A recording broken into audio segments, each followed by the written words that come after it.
We're on Periscope or YouTube. I am your host, as always, Tony, with my three co-hosts tonight, the bizarre one, Dave, Alex, and Justin. How you guys doing tonight? What's up, guys? Good, doing good.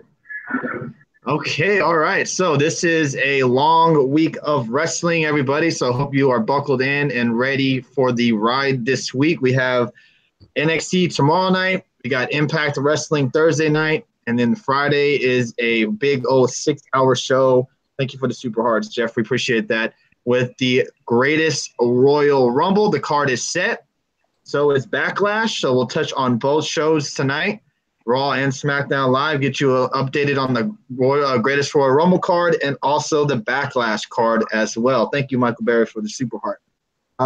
Yes, trying something different, going early, live early instead of the usual 10:30 Eastern start time. So I hope everybody enjoys this one a little bit different. And also we will be ending the show at 11:30 Eastern if we get that far. So thank you for joining us tonight. So how's everybody doing tonight? Card and some echo in the background. So mute that device. All right, so as I take a drink of my water, my WrestleMania cup,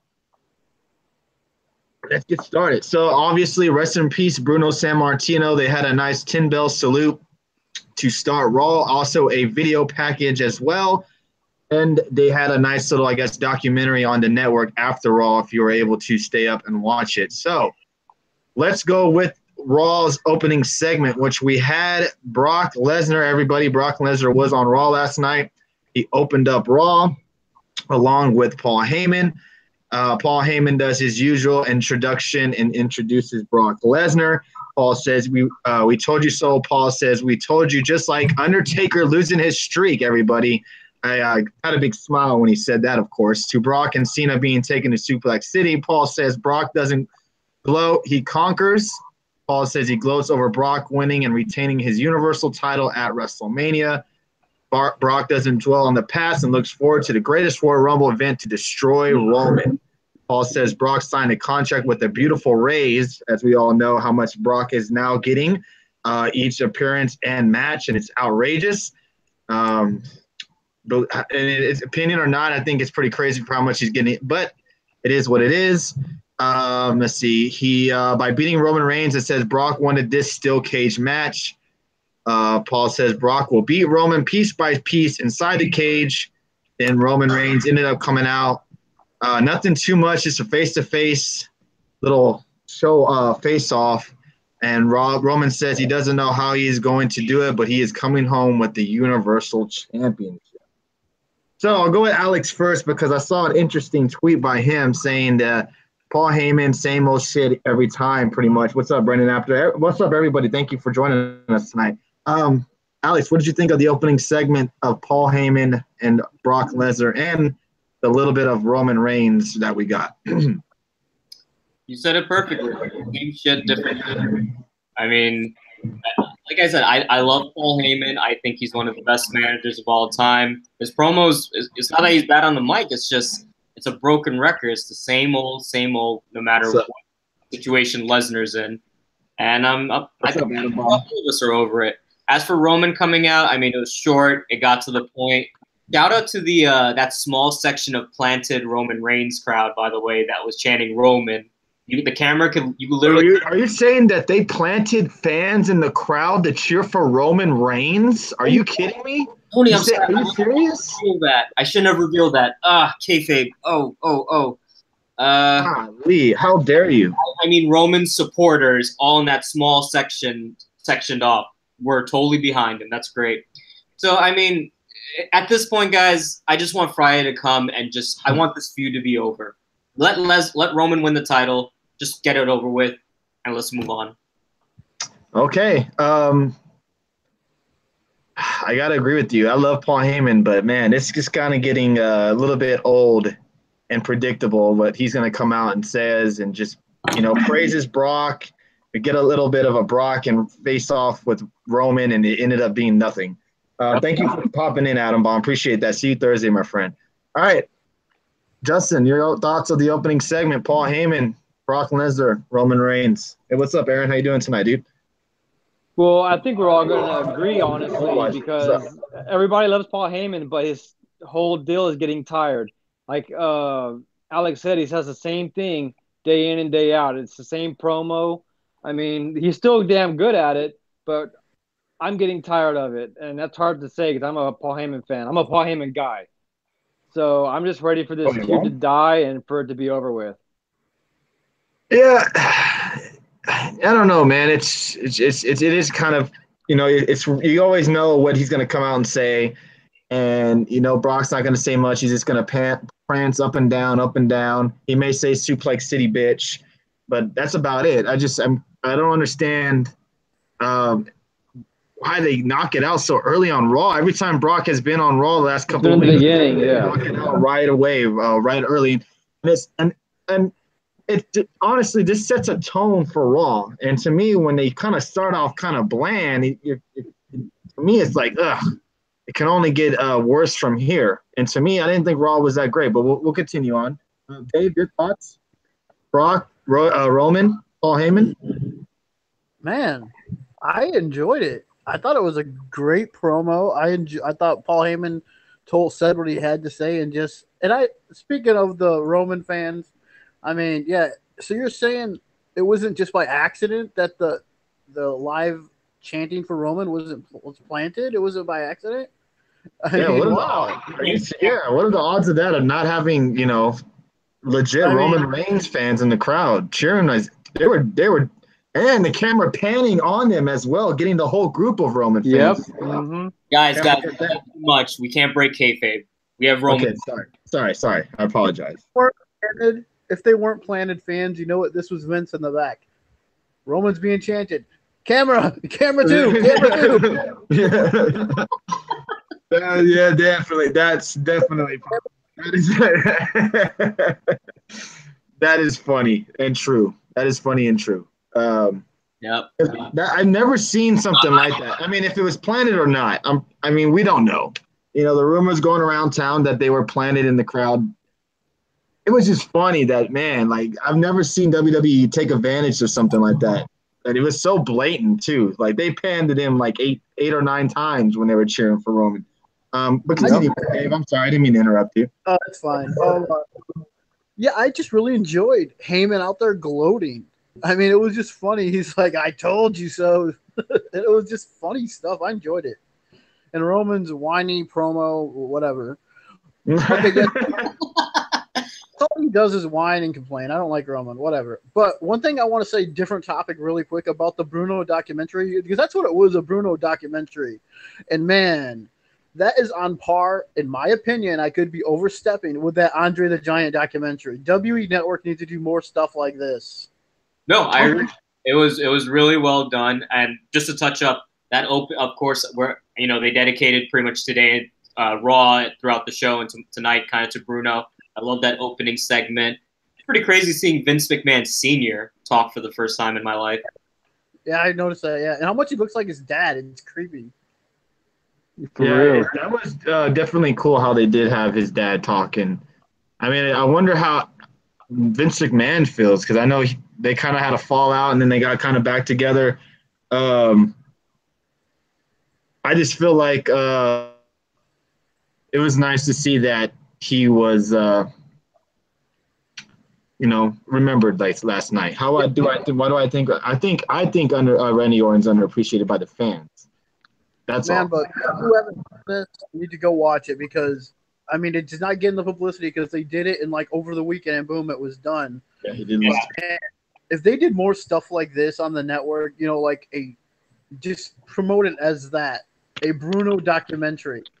It did more stuff like this, man, they could be up there with some great documentaries like HBO puts on. Because to me, it's only 40 minutes long, I think, but it's right up there with the Andre the Giant one, I think. It was awesome. Everyone who hasn't seen it needs to go watch it. Learn about Bruno's life story. Alex has talked about it before. Last Saturday, I think, about how he grew up and what he went through, his whole career. And he touches on all of that. So people definitely need to go check this out. Let me get this guy. Ooh, get out of here, my man. Do not. No, I can't. I'm blocking him, but it's not even working. These are one of these trolls. Troll accounts. Please do not retweet us. I can't even block him, dude. Like, that's so weird. I can't even block him. But thank you guys for joining us tonight. Thank you for all the hearts. Appreciate it very much. So, all right. So let's move on to the first match of the night, which is a feud that I can actually get. I would be behind, which would be Elias taking on Bobby Roode. Elias picks up the win over Bobby Roode via roll-up. Any thoughts on this, Alex, with Elias and Bobby Roode? I mean, I think I said it. We talked about it the night of the shakeup. I'm worried for Bobby Roode, and it seems that this is exactly what's happening. It's no different than when he was on SmackDown. Clearly, I guess we're going to get Roode and Elias for a while, but Roode's just a guy. I said this in the beginning when he went to SmackDown. He's just going to be a guy with an entrance song. He really needs a heel turn, guys. It's really depressing what's happened to him when you know how great he is, especially you guys who followed Impact. Yeah, to me, Bobby Roode is very bland as a face. He's not – when he was a heel – Main event? Yeah, man, he was awesome as a heel. Now it's just he's not very – he's kind of bland. He's kind of boring. It doesn't – to me, it doesn't really seem too into the character at all. It's, when he was a heel in NXT, not only in NXT and also on an Impact, I mean, he killed it. I just don't understand what they're trying to do with him now. I think they're just so worried that with the theme song. And I think that's kind of silly that you won't turn a guy heel because of a theme song, I guess, on the main roster. I don't know. I could be wrong on that. But what about you, Dave? Any thoughts on the opening match, Bobby Roode, Elias? Man, this is just typical Vince McMahon, new guy, big star in the Indies. So I want to break him and then I want to make him type thing. I'm going to make him lose because he's an ex-TNA top guy. They did the same thing with AJ Styles where they made him lose when he first started coming in and then he overcame he's getting the punishment for being an ex-TNA top guy. To me, he is right now on Raw, the flagship show. SmackDown, he wasn't used that great either. But it seems like on Raw, it's the #1 show and Vince McMahon's baby. So a TNA guy is going to take his punishment. And that's what it seems like. And it's too bad because Bobby Roode is too great of a talent to have to sit through this now, to me. Agreed. No, I completely. Well, it just kind of hurts him that, he's going to be lost in the shuffle on Absolutely. Raw. I mean, I do hope that he finds some way to get, in some type of heated storyline, but him as a face, I don't think it's going to work out for him, especially with the roster that they have. Hey, what's up, Zero? Really quick before we go to Justin, when I was watching this match last night, I was saying, okay, if Bobby Roode wins this match, it's going to show that Vince looks at him as a top guy because Elias is one of his favorite guys right now. So it's one of his guys. So, and if Elias wins, Vince doesn't think very highly of him if Elias wins, and that's true to me right there. Vince doesn't think very highly. I agree with you, Red Sox fan. Big Cass needs better mic skills. I think we'll get into that, but I thought you didn't do that bad tonight. Yeah. So next we had the Ascension versus. Oh, I'm sorry, Justin. Go ahead. Roode, Elias. Well, to me, it kind of seems like Bobby Roode needs the whole character repackaging. I mean, I think we all agree he's going to get lost in the shuffle, and that sucks because he can be one of those top main event guys, only if he's a heel. He doesn't seem believable as a face. I mean, yeah, he's got the music. The music's good, but I just don't think it suits him that well. He needs to be a badass heel, and that's going to get him over more with me. And Justin, just to add to that, if you think about it, Raw is really lacking in some heels ever since the shakeup. If you think about it, that is true. And to me, Bobby Roode's character is more of a heel type character, not a face. I just don't understand what they're trying to do with him. Like I said, I think he's going to get lost in the shuffle on Raw. He was better on SmackDown Live, I think. Basically, he should be shoving it in your face that he's glorious. Like right, he should be arrogant, he should be like a Rick Rude kind of a guy. Yeah. He should be like he was in. I know people don't like it, but TNA when he was the it factor, Bobby Roode. That was the heel we need to see in the WE. That would be nice.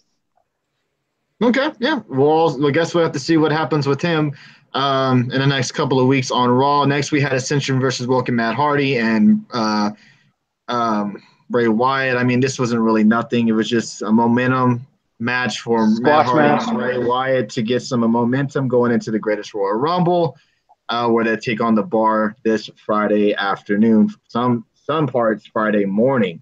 But next we had probably the most entertaining segment of all for Raw, which was the Kevin Owens and Sami Zayn show. They debuted that last night on Monday Night Raw, and their first guest was Kurt Angle. Let's see. Kurt says he knows Stephanie doesn't like him considering what Ronda did to her at WrestleMania. They diss Kurt for saying he needs this job because of his kids, including Jason Jordan. Kurt says he wants to repay them by them being in the Rumble with the guys that they have made enemies with, and Kurt plus them in a tag match.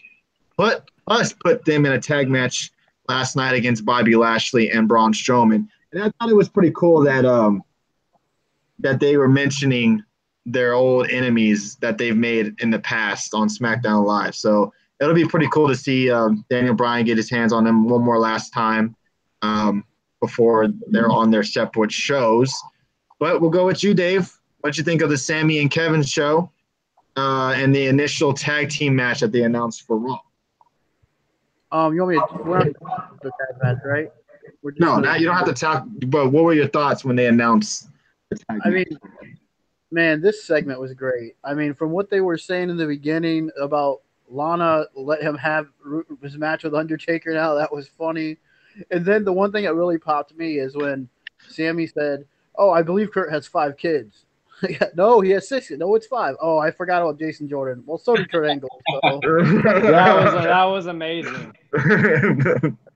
Those guys are hilarious. I mean, it would kind of remind you. I know Tony's gonna love this. It kind of reminded me of when Seth Rollins did his own daily show on Raw. Yes. Yeah, I mean they have such great chemistry, and I don't know if anybody ever noticed that the Titantron does say Kevin Owens and Sami Zayn. So I think they are official tag team on Raw, and I'm loving it. I hope they have this show more often, and it's a great substitute for the Miz TV. Absolutely is. Remember when KO was Universal Champion? It was the Kevin Owens and Chris Jericho show. Give me that. Give me stuff like that all the time. But they really reminded me of Edge and Christian with their little banter back and forth. Yep. And I mean, and it's not Kevin and Sami; it's Sami and Kevin, guys. Remember? Excuse me. Sorry, I apologize. My apologies. Justin, your thoughts? Man, the whole segment was great. I mean, these two guys, as soon as they put them together, I was like, oh, all their stuff's going to be badass. It's going to be good. They're funny together. In the ring, they're both badass together. As a team, we're fighting each other. I actually think they're going to hold the tag titles sooner rather than later. I see them being put on them, and I don't know how long they're going to keep them, but they're money right now to me. I mean, Matt Hardy and Bray Wyatt is good, but Sami Zayn and Kevin Owens is on a different level for me. Yeah. Oh, but I was just gonna say really quick that you better hope Braun and Lashley don't get near the tag titles. Well, that's another good unstoppable force. Have they stopped the whole Yep gimmick? I don't know. Owens was saying Yep last night. Sami Zayn's glasses, best part of that. Yeah, Sami Zayn and the glasses are such a great. What thought of that? I don't know if that was Zayn or someone in WWE, but man, that was such a great idea that they did that. Your thoughts, Alex? I agree. It was highly entertaining. It was my second most entertaining thing of the night. Justin knows what I'm alluding to, and yes, sir. No, but it was. I definitely agree. I would love to see more Kevin. These segments with Kevin Owens and Sami Zayn. They are perfect together. They off each other. I gotta say, man, I love Kevin Owens, but Sami Zayn, I think, has been outshining him ever since this run. I think he's just been on such an amazing role, and I hope they do make a good contention in the tag division. Obviously, getting destroyed by Bobby Lashley and Braun Strowman doesn't do them any favors, apart from getting us that funny ass Kevin Owens meme of him lying face down. But it was definitely entertaining, and if given how Raw is being built with the shakeup, it's much needed for sure for these 3 hours. Yeah, and someone put the lawn chair was the best part. That was good too. That was Yes. that was great. That was good. That was a good part, man. Sami Zayn needed this heel turn, and it's definitely helped him out character wise on Raw. People say it's repetitive just to say turn this guy heel, but look what happens. They get more freedom. Clearly, it's clear that WWE does not know how to write for most of your baby faces. So yeah, when in doubt, turn heel. Yes, exactly. I agree with you. Before we get to the next segment, thank you everybody for joining us again. This is Get the Tables podcast. It's episode 128. So thank you guys for joining us tonight. I hope everybody's okay with this new time slot. If you don't like it, if you want us to go back to the usual, just hit us up on Twitter. If we get enough comments about that, we will change it back. But I think right now it's working so far.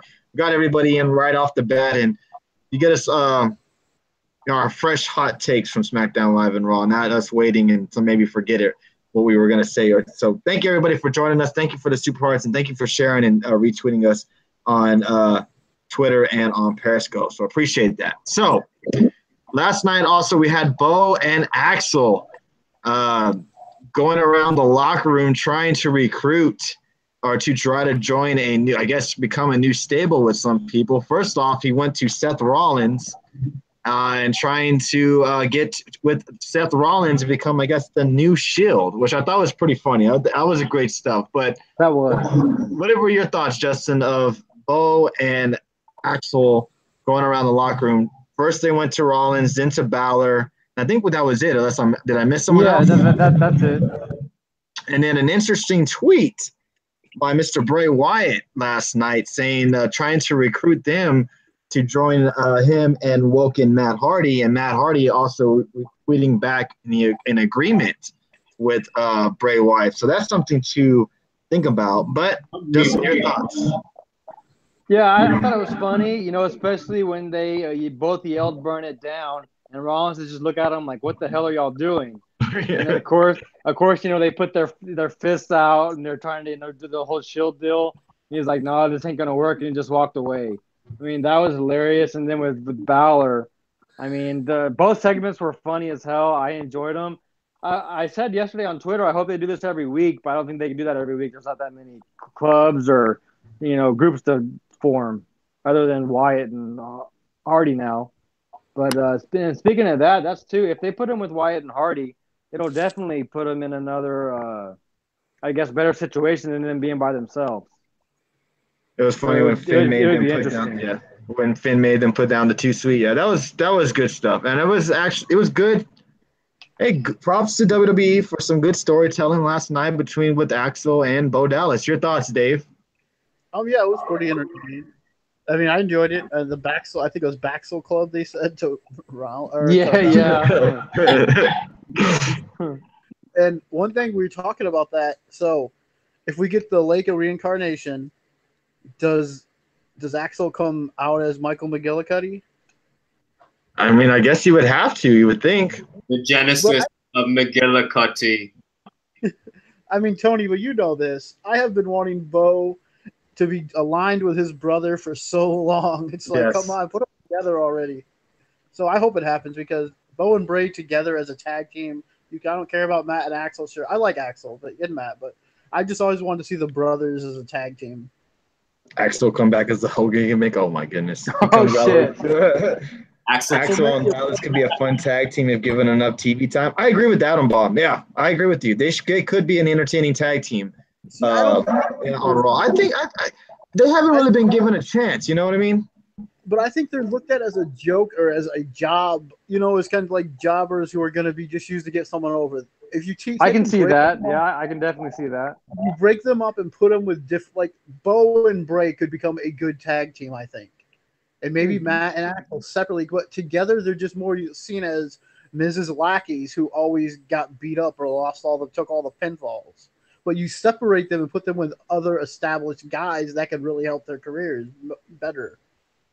As long as we don't get Believe back. Oh gosh, that Believe stuff. Hey, if you didn't want Bo in NXT with that Believe stuff, it worked in NXT. It just did not work on the main roster at all. Your thoughts, Alex? Yeah, I mean, props to them for making the most out of the time that they had in the segments. They were highly entertaining, and I think I was talking to Dave or Justin yesterday. Like it's nice that they're given a little bit something to do, but these type of acts always have a shelf life. So I'm definitely a short shelf life. So I'm happy that where there is some speculation that they might join the woken lovers basically. And I would definitely think that them working under them would give them relevance as opposed to leaving them on their own. And I agree with Dave, but at the same time, I just want a huge ass stable with all these guys and actually just shaking up Raw. So I could definitely get behind it. A woken. So, Alex, New Japan, is it enough for you with 50 million titles? I mean, Big Cass dropped Japan. Corey Graves is dropping bullets everywhere. So why not more New Japan? Oh, we got some live viewers on YouTube as well. So thank you, live viewers on YouTube. Appreciate y'all coming in here and chatting with us as well. I'm not sure if they're chatting. I cannot see the chat. I will be managing the chat on YouTube. But thank you guys for coming into YouTube as well. Thank you as well again on Periscope. Also, I just want to appreciate y'all again for Saturday and Sunday night show. Saturday night, over 4,400 viewers. And then on Sunday night show, I think we had 1,600 viewers as well, plus with the replay viewers and everything. So appreciate all y'all coming in here and talking with us Sunday and Saturday night. Really appreciate that. And don't forget, Thursday night, again, we will be live with our first ever Impact and TNA. Our first NXT and Impact Thursday night post show. You and TNA. Yeah, I cannot get the TNA out of my head. I am sorry. I will. I'm going to have to. Damn, Tony, I was good on Sunday. Tony, yes. People are blaming us because we are doing this Impact and NXT show Thursday during the NFL draft. And both of our decent picks. So, yeah, we're both doing this. Yeah, so turn off the NFL draft and then come over here and watch us. That's right. Just saying. Yeah, I'm just saying. We all know the Browns are going to take, what is his face? I don't know. Jeremy Metcalf or whatever his name is. Excuse me. Don't blame you, teenage grade to look. Oh, yeah, that is very true. Why you hate Callahan so much? Because he spits the damn much. All right, so next we had Titus Worldwide versus Drew McIntyre and Dolph Ziggler in a tag match for what happened last Monday night. If you don't remember, Drew McIntyre making his debut, helping Dolph Ziggler attack the Titus Worldwide. Hey, what's up, Big Joe? How you doing tonight, man? So, Drew McIntyre get the win, and then Drew lays down quite a bit of a promo after the match. I'm not sure if it was aimed at a specific someone, Brock Lesnar, or just a couple of guys in the back, but he definitely didn't hold back on that microphone last night. So we'll go with you, Alex, first, because you are the big Drew McIntyre guy. I know when we were chatting on our Raw chat group, you were going crazy at this promo. Your thoughts? Well, Justin and I are walking out together because, well, Justin's the tall guy of the group, so he's the Drew McIntyre. I'm gonna be, we've decided already. But no, I thought it was great. I mean, obviously, I will always prefer Broken Dreams over anything, but I like this theme song. I love that super kick reverse Alabama slam combo, and it was effective. But of course, the promo was the big highlight. I'm telling you guys, like I know I'm coming off as a mark, but Drew McIntyre is a future superstar. He's got the look, he's got the size, he's got the in-ring capability. His mic work, oh my God, I mean, you guys saw him in Impact, but he has improved phenomenally. Forget just like just how his promos are, but his timing, his accent doesn't really get in the way as much as it used to when he was earlier on. And yeah, you could hear the crowd; they were definitely into it. And I'd like to think that was a little dig at Lesnar. And shit, man, we got some great matchups for Drew. I can get Drew versus Lesnar, Drew versus Roman, Drew versus Seth. Like there's so many things for him to do on Raw. Oh, for sure. Well, Drew versus Seth would be a damn good match. I mean, Drew versus Balor. I mean, some of these matches that we thought, I know when he was in Impact and he was killing it, and a lot of people were saying, I hope to see him back in the WWE, and you just kind of had these fantasy matchups for him, and they can actually come true on Raw. So hopefully that'll happen I'm just wondering how long they keep him with Ziggler and what they have in store for him, because if they do keep it in a tag team, as a tag team, that Raw tag division is a little bit stacked now with all these new tag teams that they've got.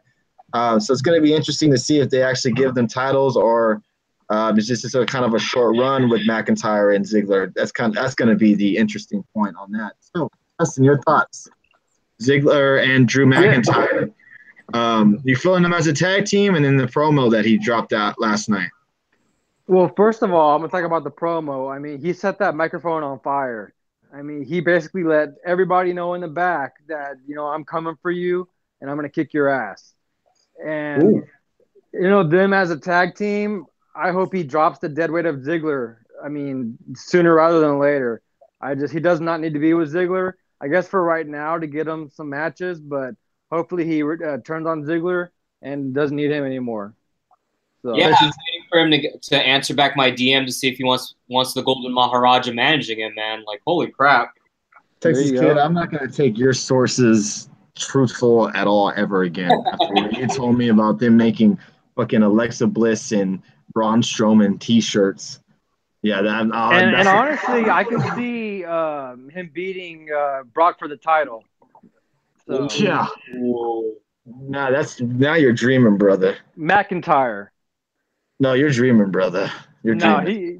He can beat Lesnar. You know what's happening Friday. I know we were wrong WrestleMania, but it has to happen Friday, right?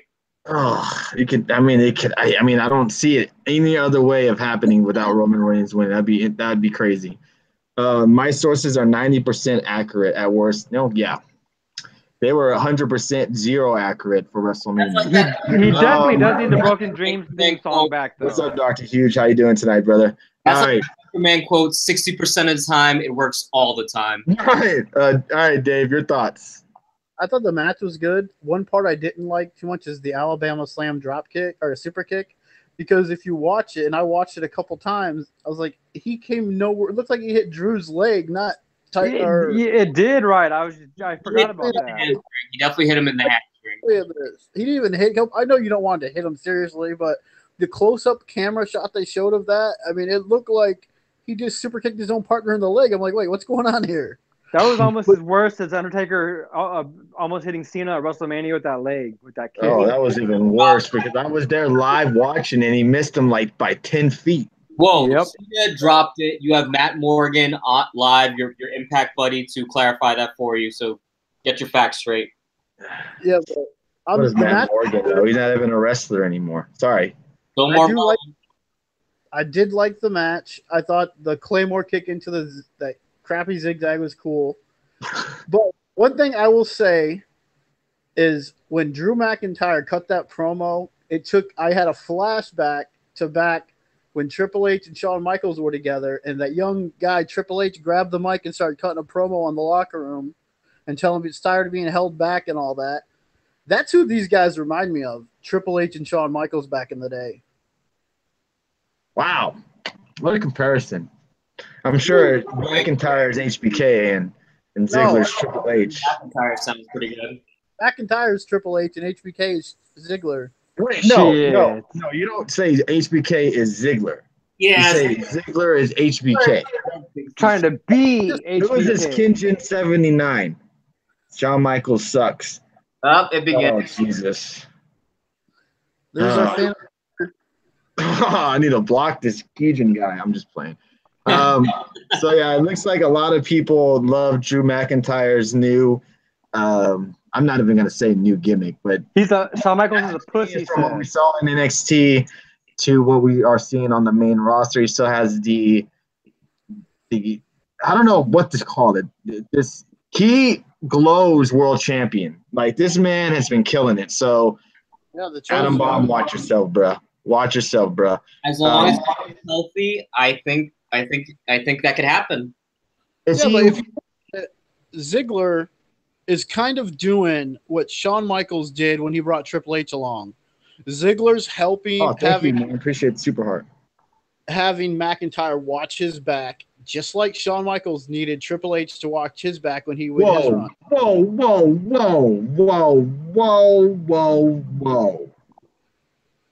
Triple H didn't do anything for HBK. So if anything, HBK did something for Triple H.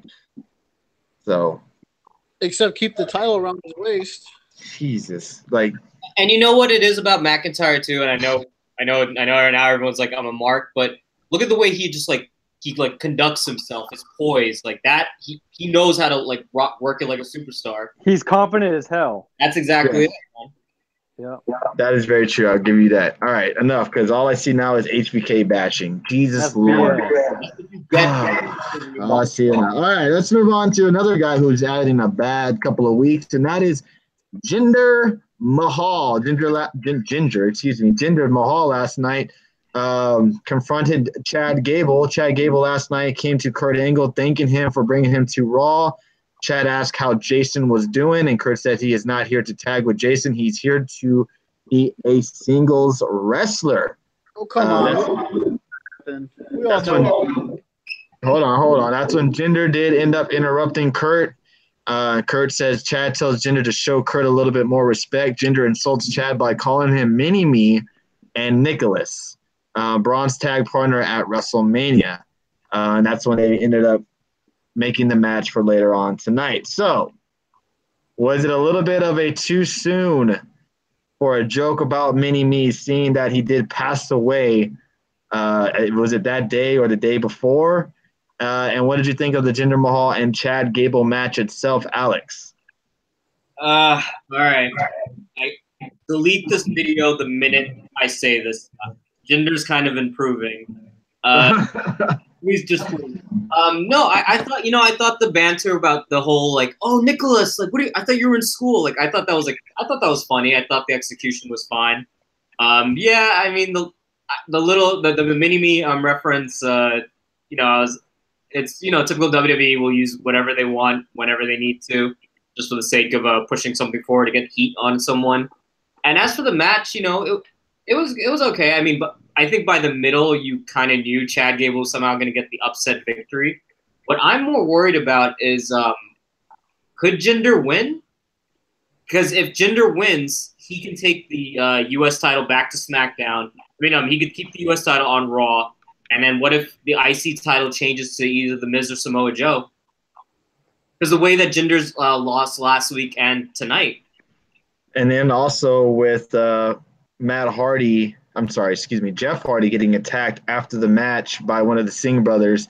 I'm not sure if he's actually hurt. I don't think he is, but he is playing up a knee injury from the match a week before with Shelton Benjamin. So I know we're not in SmackDown, but did you guys notice when they showed Jeff walking out tonight, he looked like he was limping as he was walking? Yep, he started selling it from the minute he came out. Agreed. Yeah, he tried to do his little usual get up when he enters the arena, but he did play off that knee injury. So I'm not sure. I do definitely think it's going to be a triple threat match at Backlash between Orton, Hardy, and Benjamin. What's up, Rob? How you doing? But yeah, so what about the match itself, Alex? What did you think of it? I mean, it wasn't a bad match. Did it do enough to showcase Chad Gable, since that was his first singles match on Raw? I mean, not really, but at the same time, I am happy Chad Gable got a win. It still doesn't tell me what's going to be the fate of him, later down the line. I think he's awesome. He's probably one of my favorite in-ring guys in the WWE today. So I hope we keep getting some stuff from him. Ooh, Red Sox fan says Gable reminds me of Owen Hart a little bit. You know what? When you look at that in-ring, how crisp his in-ring work is, and his execution and timing, especially whipping out moves like the moonsault as well. Sure, I can. You know who he kind of reminds me of, and I don't want to get heat on this, okay? Chris Benoit.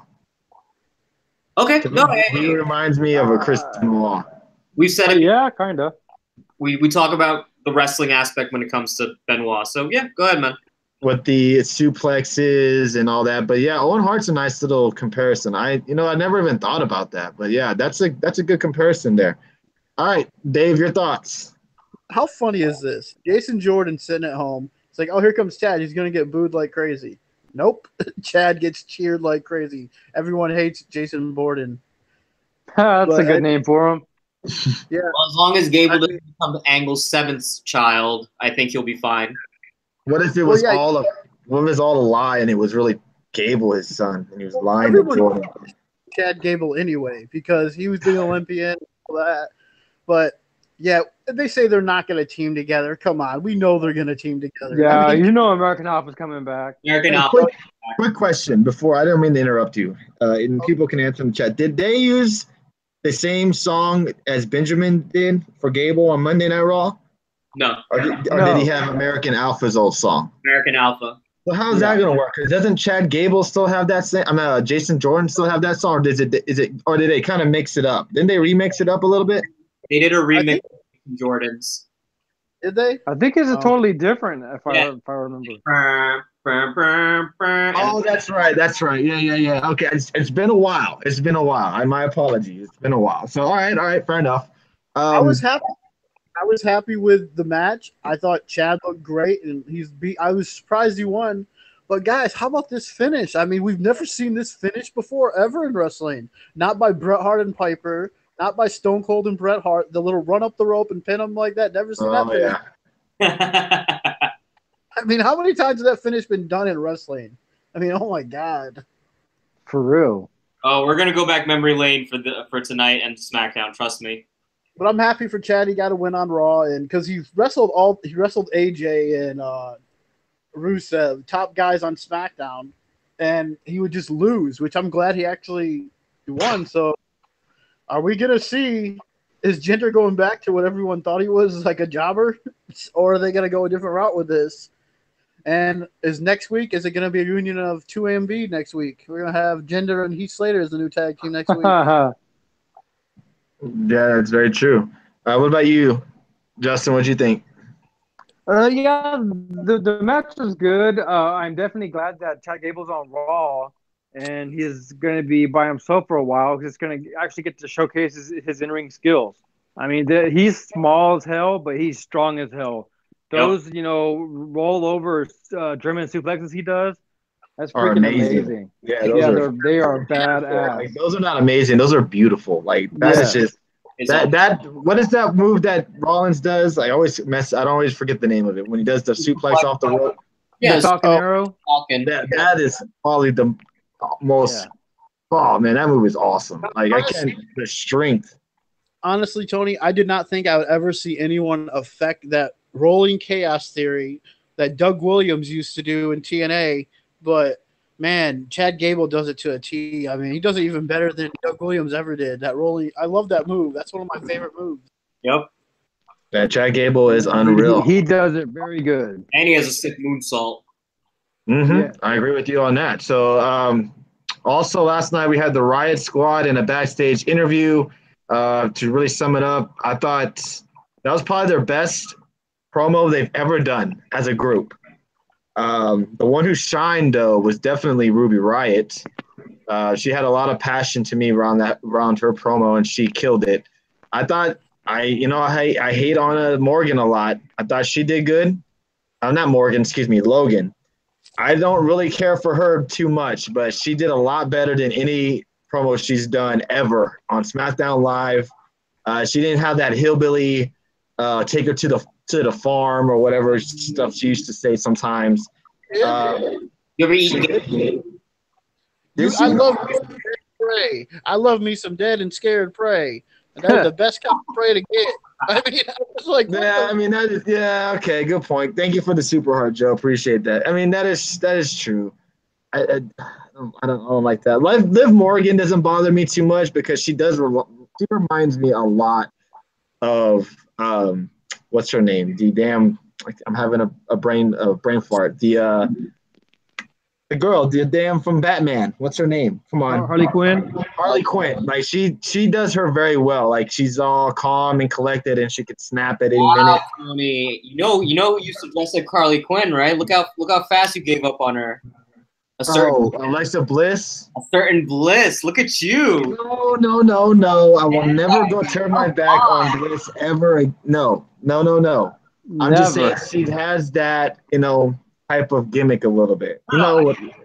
She kind of looked like Margot Robbie a little bit. I get that. She does have that same kind of look.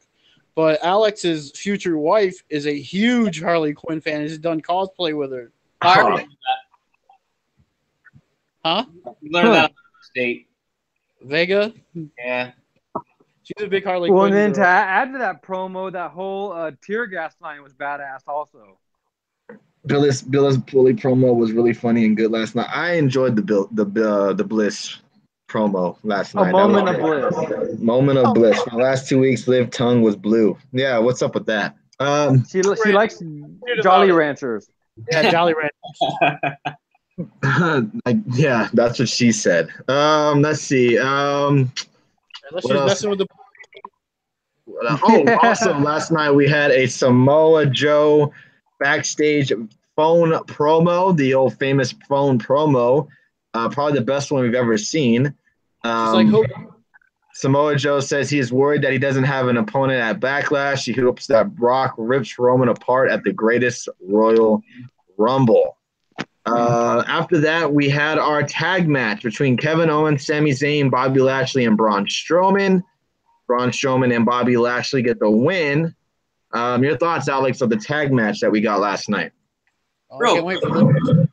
Samoa Joe is the only person that selfie promo looked badass. I just got to say that was for what it was pretty entertaining. For the tag team match, hey man, I think I said it on Twitter, Dave. I will tell you live on the show. I'm beginning to eat my words about Bobby Lashley. He's definitely impressing me with each showing. I'm always a fan of Disturbed, so his "Down with the Sickness" theme song always pops me. And yeah, the crowd was really into it, especially that hot tag to Braun. But I got to be the negative Nancy, and the more and more on Raw, I'm starting to realize I didn't like it as much as I thought because Kevin Owens and Sami got destroyed. You could have had Bobby Lashley and Braun destroy the Miztourage, and I'm sorry, no offense to them, but KO and Sami, if you want them to be part of this top tag division, that wasn't the way to go. Lashley needs that heel turn, but that suplex is over as hell. Yeah. The old British Bulldog suplex. Oh man. I mean, I just hope that Zayn and Owens don't become that comedy act on Raw, where they're just that comedy act, make you laugh, and they're not going to be able to ever be taken serious. So we'll see. They've been on Raw for only a week, and he's already feuding with the general manager. Yep, it's same old again with that Owens and Zayn. So probably see Owens and Zayn take on Angle and whoever in a match again. Probably maybe Ronda Rousey.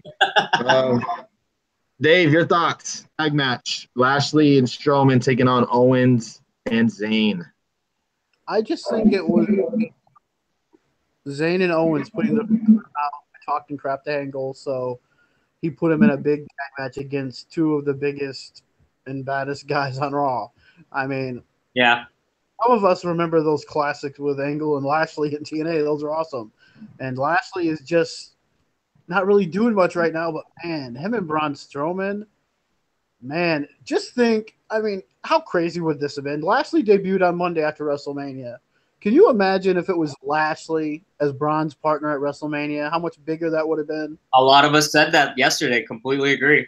Yep. Oh, breaking news, everybody. Breaking news, everybody. 205 Live has came up with their number one contender for the greatest Royal Rumble, everybody. Are you ready to hear who it is, everybody?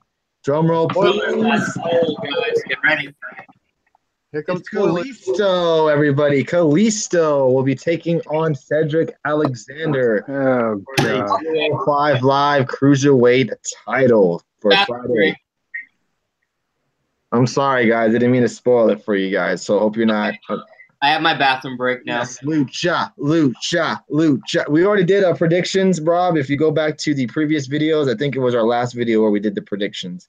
You know what makes me to respond to this spoiler? Sorry, guys, but man, you had one job. You had one job. You want to make this a big match. If you would have made it Hideo Itami versus Cedric Alexander, that match would have been freaking huge. No, and hey, not a knock on Kalisto, but honestly, there's a lot more people I'd take over Kalisto. Yeah, anybody honestly think Kalisto's going to win? TJP would be a better choice. Buddy Murphy. It's just like, let's put in a guy that we know Yeah, it's okay for Cedric Alexander to beat. And the Lucha fans, I guess, will be over in Saudi Arabia. All right, Justin, your thoughts of the tag match last night on Raw with Lashley? Well, yeah. First of all, on Oh. the Samoa Joe promo, the promo he did was great, just like his other ones. And I'm so glad they're not adding the stupid graphics on the little phone, like they do with the other people. Mhm. So yeah, his promo was fired like always. And the match itself, I enjoyed it. I like Lashley and Strowman as a tag team. And, props to Kevin Owens for taking those 3 hits in a row from Strowman. I mean, he got thrown into the barricade twice and then drop kicked. I mean, his reactions were just awesome. That was another. I mean, I know a lot of people probably don't like Zayn and Owens getting destroyed, but hey, it was an entertaining match, and hopefully this is only going to happen for not too much longer. And then also an interesting note that I didn't pay attention to yesterday, and this probably has nothing to do with anything, but Lashley didn't take the pin again yesterday. Strowman got the win. So in both matches, Lashley didn't get the pin, which doesn't really mean anything, but someone brought that up on Twitter yesterday. Yeah.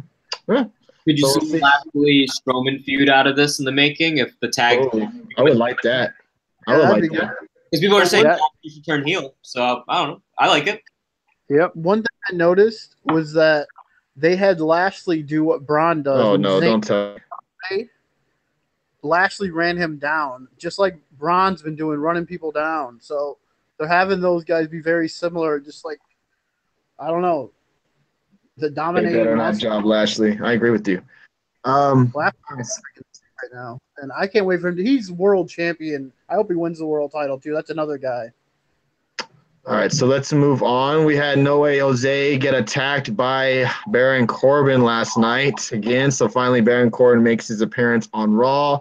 So it looked like we got our first feud for Baron Corbin, which will be No Way Jose. That's probably just for a momentum build for Baron Corbin. But another thing for a segment last night that a lot of people were talking about was Alexa Bliss in an advertisement called A Moment of Bliss. Talking about Nia bullying someone by taking their food. Alexa says it's not too late to stop Nia's bullying and is going to take the women's title from her at Backlash. So yes, everybody, Alexa Bliss will get her rematch with Nia Jax at Backlash. Quick thoughts on this segment, Justin. Yeah, I mean, that moment with Bliss was funny as hell. It was really good. Her talking about Nia taking her food, and she's warning Bailey, Sasha, and all them. And I thought it was also funny when they actually had the match. The camera was on Bliss, and she kept saying she's a bully. She's a bully. Like she kept saying it over and over when the camera was on her face. So I enjoyed it. I hope they do this A Moment of Bliss. No, I wouldn't say every week, but every so often, just to keep her relevant. Maybe up to Backlash, they have her come on every week just to do this to belittle Nia Jax. Now, Dave, your quick thoughts on this segment with Alexa Bliss. This is why I love wrestling, because every so often, just like with Mark Henry's situation where he fooled us all, they fooled me with this promo. They fooled me because I honestly thought this was a bullying public service announcement when they were doing it. The way they shot it, like it was going to commercial, like it was going to be a paid public service announcement type thing. They got me at first. I thought it was a bullying, like stand up, don't stand. I thought it was real for a minute. I was like, oh crap. And then she went, Nia stole her food. I'm like, oh boy, okay, this is good. I shot it. But yeah, they got me. I mean, I thought it was, I got. I mean, I thought it was like a regular bully public be a star campaign. So, I mean, it was good. And yeah, I mean, and gee, I wonder why the women had a 10-man tag last night. Now, see, I see a lot of people in the chat room too, and I saw a lot of people on Twitter talk about the bullying situation. I think we got to kind of differentiate it is a TV show, and that TV shows do have stuff like that. It's all characters. I understand. I'm sure they got her permission to do it also. Yeah, I know it's not cool to call Nia Jax fat, but I'm sure. This is, they still do the Be a Star to show that, this type of stuff is not, it's not cool. It's not, you just got to thrive. And I don't know. It's kind of hard to explain, but I think you need to differentiate too. that it is a And TV show. this isn't a UFC fight. It's a reality. This is sports entertainment. They're giving you different storylines. They're giving you different stuff to watch. I mean, you see a TV show, you see about abuse or about bullying. It doesn't make it's real. Yes, it really happens, and you could say it's bringing awareness to it too. That's very true. What's weird? Bliss made fun of eating disorder and she almost died from that before. Yeah, that's very true. You can't draw heat doing things like that. I can understand what you mean by that. I can understand, Red Sox fan. All right, Alex, your quick thoughts on this. Yeah, I mean, in terms of the content of it, obviously, I agree with you guys in terms of using the body shaming angle. You know, it's overdone, and I understand both sides about bringing awareness versus just the fact that they're doing it, given especially Alexa Bliss's history. But in terms of how the promo was done, though, that was awesome because WWE it's not Red Sox fan. human right, like pushing these rights moves, especially anti-bullying, and for Alexa Bliss to kind of take a spin on it, that I thought was well done. And if we can get that without all the the bullying aspects, Moment of Bliss will be awesome if we get more and more of it. Really quick, but I don't know what Bliss is going to do after Jack speeds her. I think she's going to get a lot. Red Sox fan, you stop playing like that. I mean, I do understand where you're coming from, though. Yeah, I understand. Go ahead. Really quick about this.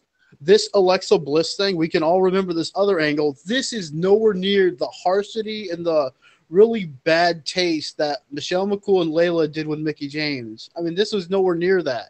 Piggy James. Yeah, no, that was bad.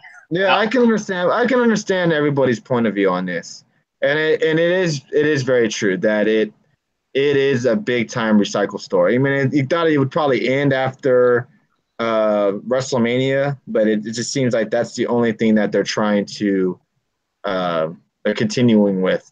I mean, she's gonna probably lose at Backlash, but I did like the segment itself. All right, so we had tag match: Finn Balor, Seth Rollins over Axel and Bo Dallas. Not really much to talk about there, but we did have a main event last night with the women. This is Vince McMahon saying, "Hey, I'm sorry that you're not on the greatest Royal Rumble, but hey, we're going to give you the main event of Raw tonight. How about that, ladies? We're going to give you the main event of Raw." So, I'm sorry? Triple H, by the way. You're breaking up just a little bit. One more time? Can you hear me now? Yeah. Triple H actually addressed that today about the women being excluded. Oh, he did he? Yeah, what just did he say? Really quick, just summing up. He said he understands that there are cultural differences between Saudi Arabia and other parts of the world, but we have been in talks with them and we are trying to get women on for the next Rumble. So changes don't happen overnight, but by opening these bridges, we can help progress to actually make that happen. We're aware that it's a problem, but we're working towards it. Basically, it's not happening this year, guys. Wait till next year. Yeah, at least I think nobody believes a rat's ass what Vince McMahon says, and I can understand. I can honestly don't blame you guys, but I think Triple H is actually trying. Honestly, I think Triple H knows the times and he knows what's up. Vince McMahon's a little bit more hard-headed, so I think Triple H is the savior that we're all waiting to take over. But I just think it needs to take some time. Can't hate on the WWE for it, but I can understand if you do. But hopefully by next year, maybe things will change and maybe they'll have ladies on the card. We will see. So last night we did have the 10 women tag match, which Alexa Bliss, Mickie James, the Riot Squad, and versus Sasha Banks, Bayley, Nia Jax, Natalya, and Ember Moon. The tag match itself, I guess, was all right. What did end up happening after the match was pretty cool, where we saw Ronda Rousey come out to help Natalya after she was getting beat up by Mickie James. We did find out that Ronda will have her first singles match, which I don't like. I don't like that they're doing this. Having her first singles match on the Europe tour. So we won't see it, obviously, unless we get some highlights from their WWE's Twitter. So her first singles match will be with Mickie James. And what's up, Chris? And it's not going to be with Natalya. So, Dave, your thoughts of the main event last night with the 10 women tag match and Ronda Rousey coming out to help Natalya at the end of the night? Look, it does make sense in a way, Adam. You're right. match was what it was, I guess. It wasn't nothing to write home about. I mean, it was just a random thrown together 10-man tag match for some reason. And the stuff backstage is really terrible. I'm sorry. With Natalya kind of, ooh, what are you going to do, champ? What are you going to do? And then, ooh, Yeah. this stuff was so cheesy and bad. Mhm. Natalya all of a sudden is the number one good girl on the women's division. And now all of a sudden, and we're still getting the Bailey Sasha stuff, which I kind of like. And then Mickey during the match is something like to Sasha, oh, is she your best friend? Is she your best friend? That was kind of entertaining. But, I mean, towards the end, I mean, and then I didn't know what Nia was doing. I thought she's flying off the apron onto all the girls. Yeah. Yeah, Nia flying on everyone. There he goes. Red Sox fan just said it too. Yeah. I mean, but the ending part with Ronda, which it's cool because Ronda, I don't have a problem with Ronda because I like it because Ronda's actually showing up when you don't expect her to show up. You know what I mean? She's there when you don't expect to see her. Like, oh, she all of a sudden she comes down to save Natalya, which the stuff she did with Mickey was pretty cool and good. But the little stuff that doesn't quite have yet, in my opinion, is just she's like a bad actor in a good movie or, you know, a good TV show. She still doesn't have that where it looks real to me. It still looks like she's put it on a big act. You know, when it's like, oh, I'm so concerned for you. To me, it looks so fake. It looks fake. She's doing it. But, I mean, her stuff has gotten better. And working with Mickey James, I mean, damn, I want to see that match. Yep. I mean, that's a perfect person to put her with, too. Someone like Mickey James. Matching her up against the vets. I mean, that's the only best way she can do it. All right, thank you, Big Joe. Appreciate that. All right, Justin, your thoughts. 10 women tag match and the ending of Raw itself. And then everybody will do our ratings and we will move on to SmackDown. Remember, everybody will be ending the show at 11:30 Eastern. Thank you guys for joining us tonight. Go ahead, Justin. Yeah, well, the 10 women tag match was just it was all right. Nothing really, like Dave said, to write home about. Nothing special pretty much happened except for Ronda Rousey coming down to help out Natalya, and to me, it's pretty obvious.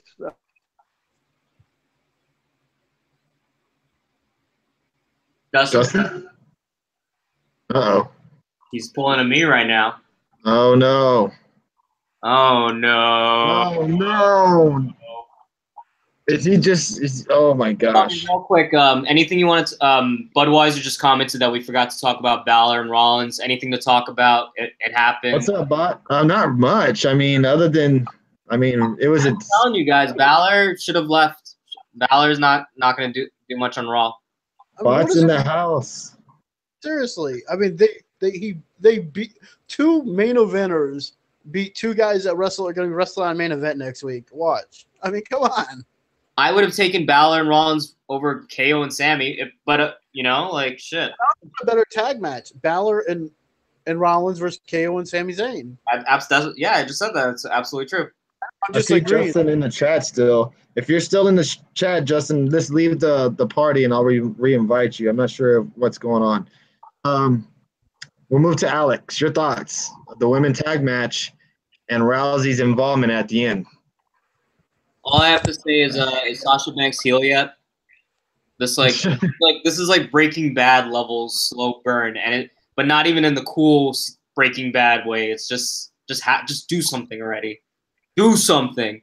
And as for Ronda, you know, it's like to what Dave was saying. I do think that Ronda kind of has just these two so far, at least, between angry Ronda and smiley Ronda. She's still working on the in-between, but hey, you definitely still gave me a pop. Like, it was still entertaining for me. Like that. I like the idea of Rousey and Mickey James. I just, like Dave said, I wish we could see it. We were able to see it, you know? You know what I wish they would do with didn't really do anything. I wish they would take Ronda and make her a heel. Oh, and Tony. Yeah. I'll touch on that just now. You notice who wasn't really in the match? Who actually I don't even think was tagged in? Alexa Bliss. Yes, I know. And didn't I say she's going to get lost on the Raw roster when she didn't get drafted to SmackDown Live? Well, she can't get hit right now anyway. So. Oh, hey, Justin's back. Whoa, he came out of nowhere. Talk about she's got or KO out of nowhere. That's Justin right. back. Got arrested. Oh, she had surgery. That's what it looks She had like anyway. surgery Yeah. on some certain items of hers. Oh. So maybe that's why she wasn't in the ring. I heard her eyes got enhanced. Yeah, her eyes. Yeah, she had an eye surgery Guys, over it's the a medical weekend. procedure. She probably Another reason why she didn't take her shirt off Eyes, either. yes. Yeah, eyes. Yeah, exactly. Her eyes. Yeah. guys, Later, Chris. Have a good one, dude. it's a medical procedure. I'll say it. She probably got breast augmentation surgery. It's not that hard. By the way, did you see Bailey dissing a fan when the fan tried to hug her? Yes. That denial was perfect. That should be the heel turn of Bailey. Just deny hugs. Oh man, that was That would be crazy, especially if it'd be like little girls. That kid is gonna be famous forever. Make Israel cry. Yeah, those eyes though. Yeah, exactly, Bliss. Those eyes, exactly. All right, so quick question before I get y'all's ratings. Is this enough of a satisfaction of Rousey being on Raw for you guys? Just like maybe a 5-minute appearance. You know, we got this last week kind of on Raw, the week before with Stephanie. She just kind of has one segment and she's out. Is that enough for you guys? Yes or no? Go with you first, Alex. Yeah. Even the crowd, they were basically waiting for Rousey. So I hope to see what All right, Dave? Yeah, I liked it. I thought it was pretty good. And really quick, is Sasha's shorts getting shorter? I don't know. I haven't noticed. I'll look next time. Justin, what about you? What was your question? You broke up a little bit. Is this enough? Is this satisfaction of you of enough of Ronda on Raw for you? Or do you think she needs to be on Raw a little bit more? As in more maybe? Yeah, well, I think it's still a little bit too early to tell, honestly. She does need to be on Raw a little bit more than 5 minutes here, 5 minutes there, skip a week, come back later, be on there for 5 minutes. She needs to be to where she's having at least a couple not a couple matches a night, but at least a match on Raw. Yeah. Okay. All right. Everybody, most of the people in the chat room said, "Yeah, no, it's not enough." I thought she was full time. Yeah. See, there you go. All right, everybody, get your Raw rating fingers ready. I see a lot of people not liking last night's Raw. So we'll go with you first, Dave. 1 through 5. What did you think of Raw last night? I liked it. I thought it was good. Wow. I mean, all these new faces that came in that we've seen from SmackDown, I've like seen them getting used, like Lashley and Gable, guys like that getting used actually in a permanent spot. I'll give it a 4. I liked it. Wow. Okay. Alex? The more I enjoyed it yesterday, but the more and more we spoke about tonight, I don't like it anymore. It's I'll give it a 3 for the McIntyre promo and the Lashley and Strowman moment, I guess. Told you. Justin? Yeah, last night I was saying too, man, this Raw was pretty good. I actually went back and rewatched it today after work. And yeah, I kind of went down on it. Watching it again, I kind of didn't feel the same anymore. So I'll give it a 3.5. All right, I'm going to be completely honest with everybody in here. This is interesting. Uh-oh. I fell asleep during Raw. Yes. Damn.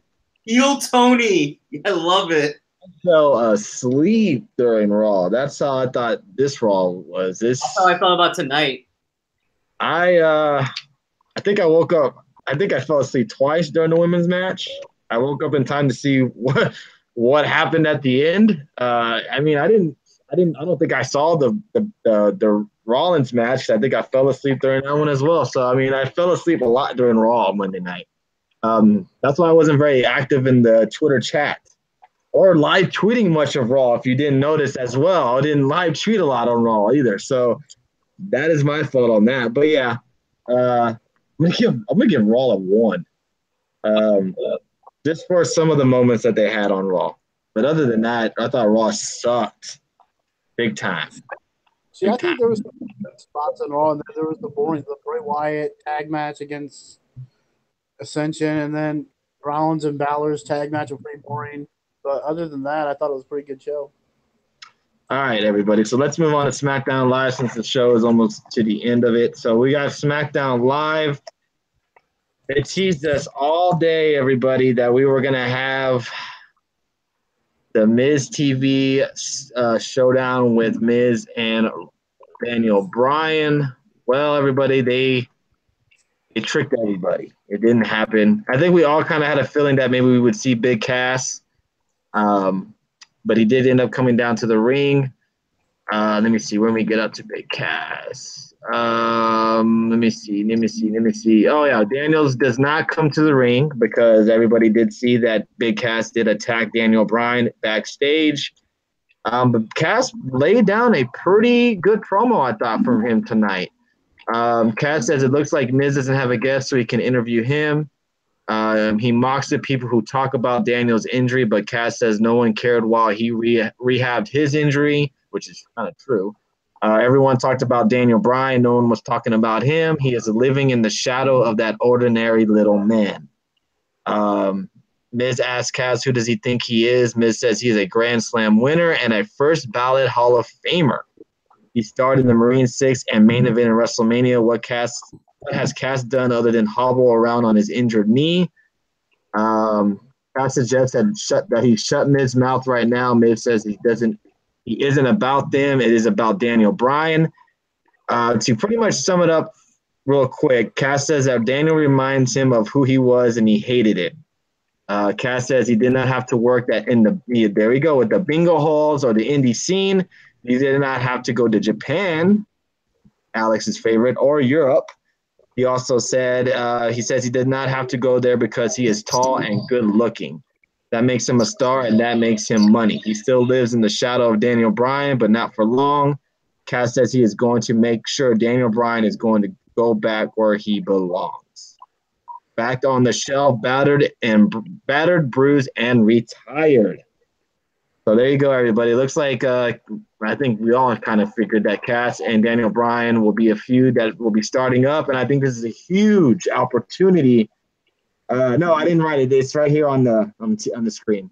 A huge opportunity for Big Cass being put up against Daniel Bryan, and a lot on Daniel Bryan's shoulders as well to carry Big Cass in a pretty good match. Your thoughts, Alex, on the opening segment of SmackDown Live? How dare Big Cass come at Miz like that? He is a master in-ring technician. You do not treat the Awesome One like that. With that said, I will give Big Cass this. I do think that his promo was definitely one of his better ones. I still think the one where the night he actually turned on Enzo was my favorite from him. But, it's a step in the right direction.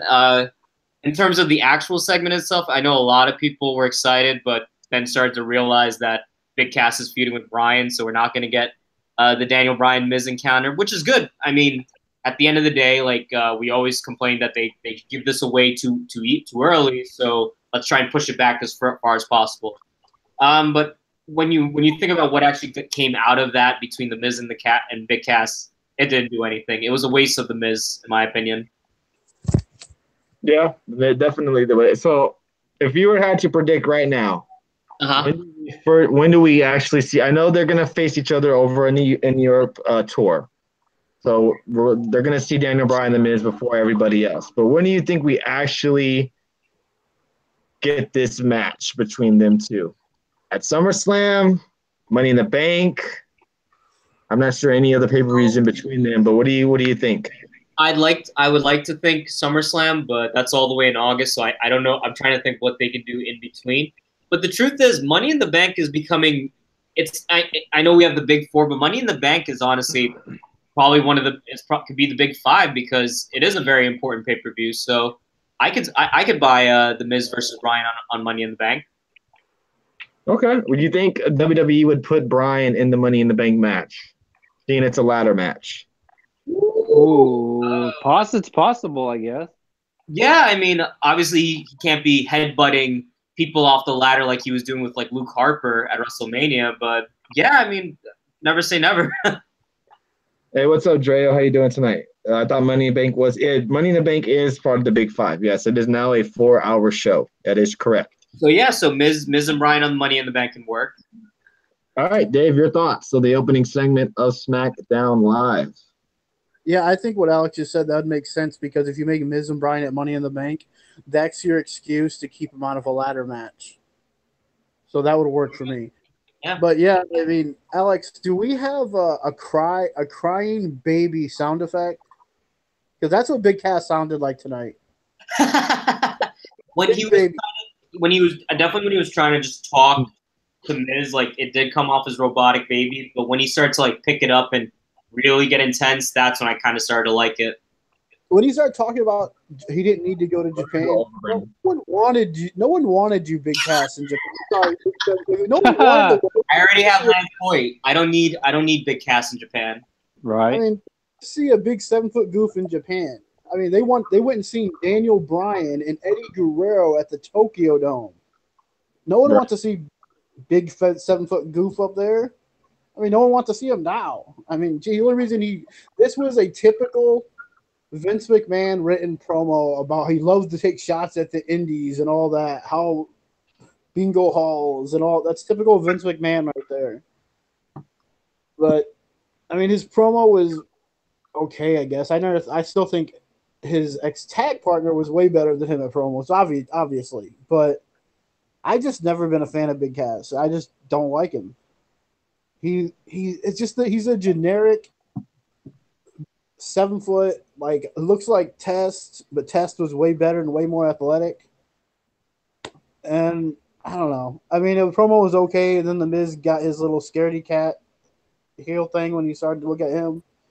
But yeah, I mean, it was what it was, I guess. But hopefully Daniel Bryan isn't the one who has the job to freaking this nobody Big Cass. Oh no. What about you, Justin? What do you think? Well, first of all, I mean, Miz did awesome again on his promo. He's fire as always. And as far as Big Cass, I mean, this is one of his better promos. He was actually pretty believable, and like he's in him wanting to kick the Miz's ass. You know, you believed like he wanted to. Oh, no question. Go ahead, Dave. I was just gonna say no question. I didn't really mention a lot about the Miz, but before Big Cass came out, yeah, Miz was on fire and killing it in that promo. He really was. Most definitely. What else? Yeah. Mm-hmm. What were you gonna say, Alex? No, I was just agreeing with Dave saying what else is new. The Miz had an awesome promo. Oh yeah. That's very true. Yeah, so as far as the match between Miz and Bryan, what I want to happen, which I know it's not, I don't think this is just going to be one match. I think we're going to see maybe a series of matches between the two. And what I'm hoping happens is the first match happens at SummerSlam, and maybe the second match happens, and I know it's not going to, but at Hell in a Cell, since we're both going to be there. You know, to see that live, I think that'd be badass. Oh, yeah, okay, I got a question for you guys really quick. Even though it happened with John Cena and Nikki Bella, do we see a mixed tag match with Daniel Bryan and Brie Bella versus Maurice and Miz? I told you guys, family. Ooh, I didn't even think about that. I mean, it can happen eventually. If it's all up to Maurice, I think. Monroe Sky versus Birdie Danielson. Yeah, let's have the babies go at it. All right. It would still sell more than Miz and Bryan end up winning the SmackDown tag titles. Oh, that is WWE booking at its finest right there. I wouldn't. They've done it before. They've done that before. All right. So the first match of the night was Becky Lynch and Asuka taking on the iconic duo. Excuse me, Chris, Dave. Really quick, Tony. Really quick. Do you see this match going similar to Daniel Bryan's like WrestleMania thing, where he just does a big comeback and just makes Cass tap out? I'll let you know at Backlash when I see it. Brandon and I. Dave, we're on a pole match. Yep, there you go. It's possible. Definitely possible. All right, so Becky Lynch, Asuka versus the Iconic duo. The Iconics get the win over Becky Lynch. Any thoughts on this, Dave? I'm glad my tablet shut off because I don't want to see what Texas Kid comments might be right now. Oh my god. On my charger. Especially their opening promo when Peyton was looking at her own ass through the Titantron. So yeah. I mean, the match was pretty good. I mean, it was really kind of the only match that I guess the main event was, but it was more about the world title. But it was kind of really the only match that was really a tag match type thing. It was really just a tag match, and it was a good old school tag match. Work a body part, which I love that. The old school work a body part and just hot tag, and that's what tag wrestling used to be. Work a body part for 10 minutes, and then the babyface gets the hot tag, and that's what we got. And another loss. That's a good prediction. It's counted on them as a loss. It's another loss for Asuka. Yeah, I mean, the way WWE does it, it does count as. I guess this is why they had her lose, so they can have her lose in these tag matches. I And have plans for that. they had to set her up with that. They hold the streak on the line and everything she damn does. Yep. So now, I mean, she's taking losses now. Iconic Duo get the win, which is kind of good because you don't want a group to show up on Raw and take a loss right away. You got to make them SmackDown. Have some momentum going in on SmackDown Live. Got to make them look a little bit credible. But Justin, your thoughts? Well, yeah. Well, the first when they were walking to the ring, you didn't mention that they saw Daniel Bryan on the ground. So there's that. We found out he got attacked later on but yeah, it's interesting they had Asuka lose, and I want to know who the hell Becky Lynch pissed off because I can't even remember when the last time she won a match was.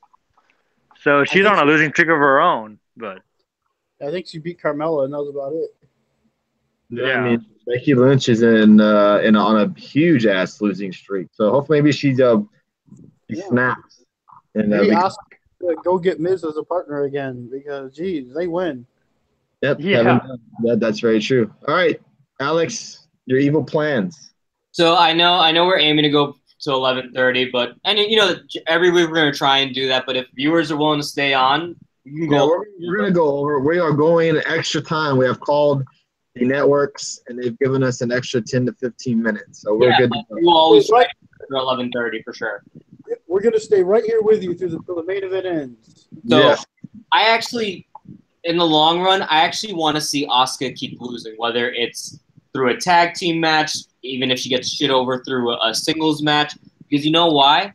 I am still bitter and still pissed how they handled Asuka losing the streak, how she's buddy-buddy with Charlotte and Asuka, and they're all lovey-dovey.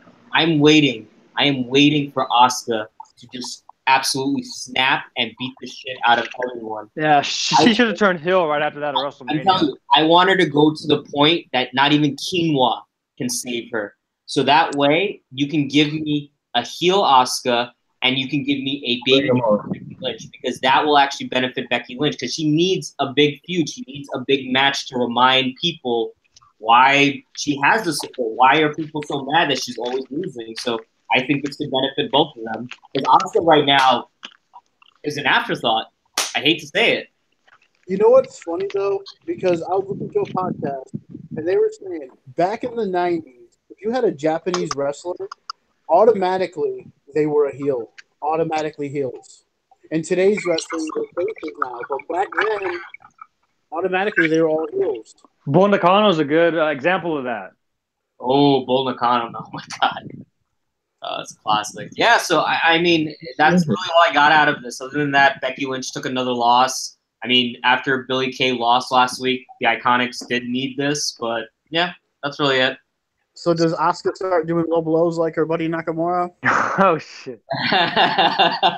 Next Mixed Match challenge for next year?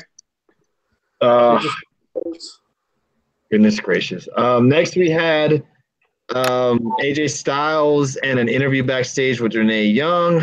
AJ says he is in a good mood because he's a happy guy. He will be alone in the ring with Shinsuke Nakamura in 3 days, and he also gets a chance to soften up Nakamura, but he will have Rusev and Aiden English with him. Renee asks AJ if he's taking them on 3-on-1. AJ says it will be a 6-man tag match. AJ says, she asked AJ if he knew who his partners were, and AJ says it will be too sweet. So pretty much indicating that it would be Anderson and Gallows. Also, we had we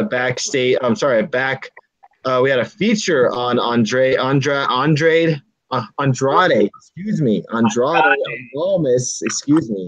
and Zelina Vega says that he is the only brand that they care about. Andrade says he is El Idolo. Am I saying that right? And Zelina says Almas has no peers because no one is on his level. He will show the world that he deserves the spotlight. So I'm guessing he's still in NXT. I think he still gets a rematch with Aleister Black still on NXT, which we all, I guess, we pretty much. He's doing well. Usually, most of these guys still have to finish up their farewell tour with NXT, like the house show stuff. Yeah, so Sanity and Almas are doing that at the moment. So you'll see them probably next month, I would assume. Any thoughts on that, Alex? Because I know you got to see your boy Almas on TV tonight. Well, if you're gonna mention Almas, you got to mention Zelina Vega. But yeah, it's good that they're at least like showing highlight videos just to give the casual audience an idea of who Almas is. I'm hoping that they don't get lost in the shuffle because they would really drop the ball. Because I would love to see Almas in the U.S. title hunt or the Intercontinental title hunt later down the road this year. And yeah, so I don't know how they're going to present him or how they're going to debut him, but I'm going to be looking forward to it. You'll hear it from me all night. Yes, I know the Spurs game is on right now. Trust me, I know. So Manu. All right, quick yes or no, and then I'll move on to Dave on his thoughts of the segment. Will Almas be in the main event picture? I mean, title picture by this time next year? Yes. Okay. All right. No, Bob. Please don't. All right, Dave, your thoughts? I would say yes to that question. And let's go back a little bit. Remember who I had facing AJ Styles at our fantasy WrestleMania was Andrade Cien Almas. Mm-hmm. And so now we could get a chance to finally see that match, whether it's for the title or not. That's what I want to see. Andrade versus AJ Styles. That's going to be a good one. Great. Thank you, Brandon, for joining us again. Thank you, Brandon Contino, again, for joining us on our Saturday night show, man. Appreciate that. Very much appreciated. Thank you again. We got to have you on the show again. I'll keep you updated on the Backlash tickets, Brandon, and we'll coordinate. Almas is the new Del Rio. Okay. No, he's better. Oh my God. Oh, get out of here with that blasphemy shit. Damn, that's wrong. All right, it's 11:30. Let's just close it. Oh my God. That's all the time we have for today. Yeah, that's all we got tonight. All right. Dustin, your thoughts on the Almas segment? Oh, I mean, it was awesome. I think all of us are a fan of his. And to answer your question, yes, I do think he will be part of the main event scene, and I would even venture to say he could even be champion by this time next year. Wow. Okay. That's what's different about SmackDown, because all these guys we never thought would be champion. Like none of us ever thought AJ Styles was ever going to be WWE champion in the WWE. I mean, come on, that never crossed anyone's mind. Yep. On SmackDown, just like when we had the world title on SmackDown, guys were winning that title who you never see win the WWE championship. That was only John Cena's title. That's right. Jeff Hardy was never going to be world champion against John Cena. I mean, that whole thing. And guys who got it would have never got their break without these separate titles being world champion. Yeah, that's what's good about SmackDown Live, but that pretty much everybody on that roster has a shot at the title. Yes or no for you, Tony? I'm sorry? Yes or no for you about Almas? I think so. With Vega by his side, definitely. We also had Jimmy Uso take on Eric Roman in a singles match before their tag title match on Friday. The entrance for the kids got involved here and distracted Eric Roman. And it was not so PG. And that was not just for no damn kid. Oh, that was the entrance for the kids, all right. And Jimmy Uso gets the win over Eric Roman. How about Tessa pulled on WWE? Oh, yeah. We talked about that, Red Sox fan, on Sunday night, my friend. Alex, your thoughts? On the segment? Yes, sir. And in the match itself. What can I say? Huh. That is my sound effect that I will use anytime you ask me about it.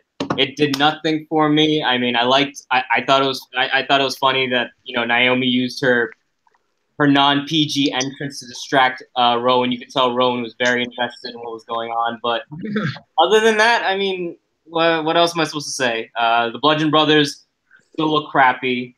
They're gonna probably win at the Rumble, and then we'll see. But I have no interest in this anymore.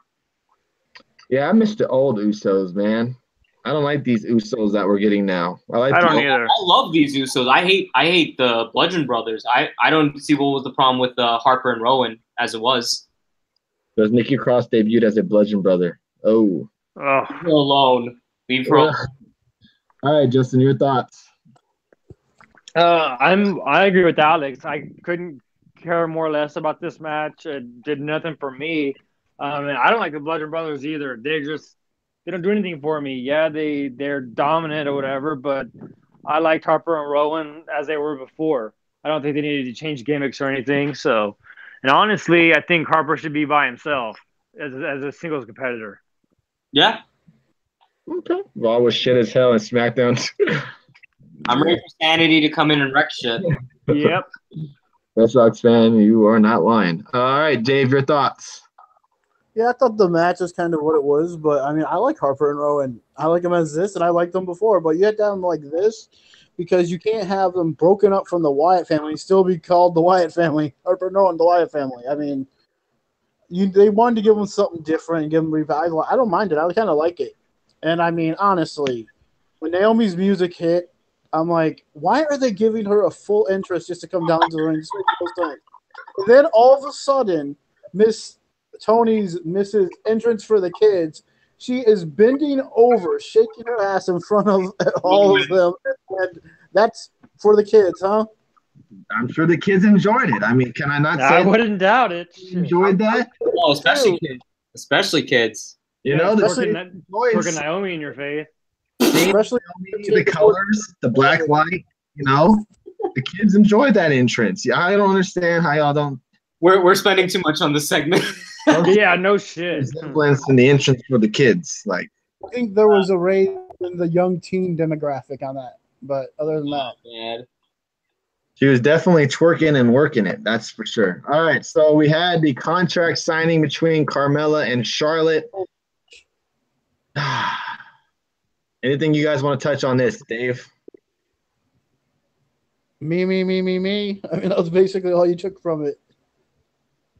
Yeah, pretty much. Justin? Nothing really much, but I will say Carmella is steadily getting better each week. But I mean, she's not there yet. But as of terms of being on the mic, she's slowly getting there. That was predictable and boring. That's about it. Hey, man, Red Sox fan is threatening to have Pentagon rip my arm off. Wow. Just because I said hot take on Taya. Wow. Damn. Well, can we have him on the show first before he does that? All right, Alex. I agree with Justin. I guess the takeaway is that Carmella is getting better on the mic. I think she's handling herself a lot better. When she starts, I was talking to Bob Aruski earlier, but when she starts screaming, man, I got my eardrums. God, yeah. But and she is getting a reaction right now, so that's another good thing, even though it's a bad reaction. Yeah, no, it's still like you said, it's still a reaction. So I agree. I appreciate Charlotte channeling her inner ratchetness by snatching Carmella's wig straight bald, as Naomi likes to say. But apart from that, I mean, I don't know. I'm kind of tired of Charlotte. I know that's hard. I know that's I guess a bad thing to say given how important she's being booked as. But I need her to step away from the main event for a bit. You know what? With this whole thing, this match doesn't really interest me at all. I'll be there at Backlash, so I'll tell you how the crowd is. I mean, is this the only reason you're getting your tickets? Honestly, I just don't think anybody honestly believes that Carmella is retaining this time. Unless something happens. There's like no way that, Charlotte's coming back with the championship. I mean, Carmella. Unless you have Mandy, which I was trying to see them tonight, Mandy and Sonya Deville join up with Carmella. Yeah, stranger things have happened. I thought that's what the Iconics were doing. I don't think they're with her because Carmella didn't even say anything about them when she won the title. You know, like she didn't really need them. Oh, who cares about them? You know, it's all about me, obviously. But I don't think Carmella's problem was ever that she couldn't talk, because she could always talk. Right. I think it was reactions, and I think she's it's kind of hot and cold with her crowd reactions. Like, yeah, she got a decent one tonight, but it was more about the whole bashing the crowd a little bit type thing. But yeah, It's definitely not the same when she was with Ellsworth. Yeah. Oh yeah. well, no, because I miss actually got Ellsworth. Oh my god. Bella's better than Lana. I'll tell you that. Oh, definitely. 100 Oh times. yeah, Mel is up to better than Lana. Like I wasn't here Sunday, says Red Sox fan. I wish you would have been, my friend. All right, next we had Shelton Benjamin versus Randy Orton in a singles match. It originally was looking like it was going to be Jeff Hardy and Shelton in a rematch, but the same thing that Jeff Hardy pulled on Randy Orton pulled on Jeff Hardy, pretty much, I guess, stealing the match from him. The match itself I thought was pretty good. Shelton Benjamin gets to win with the help of the Singh brother attacking Jeff Hardy from outside. He ended up getting into the ring. Randy Orton RKO'd him, was distracted, and then was hit with the pay dirt by Shelton Benjamin and gets the loss. So it looks like we might get a triple threat match Sunday. Sorry, for Backlash on the pay-per-view when it eventually happens. Justin, the Randy Orton fan, what did you think of the match itself? It was pretty good. I mean, I hate that he lost, but I'm not mad that he lost. I'm not mad that he lost. I just hate that he lost. It seems like Shelton Benjamin is going to get some kind of small push going forward, so I'm kind of excited about that to see where it takes him. But the match was okay. All right, excuse me, Dave. yes, somebody better call Sheldon's mama. The gold standard just won again. Mm-hmm. I thought it was a good match, and I enjoyed it. I like seeing Sheldon kind of in this semi-main event role. I mean, he was getting a little push back in the day, but this seems like he's finally on their level, not just under their level. You know, kind of like Gable has been over the last few months at that same type of level. Now Benjamin's elevated even more than he was back then. Mm-hmm. Is that it? Yeah. All right, Alex. We're getting old, guys. You have to realize, Benjamin beat Orton for the Intercontinental title 14 years ago. That was just, I guess that was the only thing entertaining about this. Justin, I'm sorry, man, but your boy Orton, he needs to take some time off or something, man. No, hell no. No, I'm not saying he has to leave, but he No, I know. really needs. I just don't want to hear it. No, I agree. And like the thing is, I'm saying it because obviously I care, because I do know how good Orton can be. It's just they have nothing for him. We could say let's just turn him heel again, but it would just be the same old. I don't know what to do with Orton. But yeah, he has been stale though. But I don't want him on my TV right now. Sorry, man. Yeah, I would rather see Jeff Hardy keep the U.S. title than Orton win it, because to me, Jeff Hardy as U.S. champion is more interesting than Randy Orton. Oh yeah, and it's fresh feuds as well. Fresh feuds.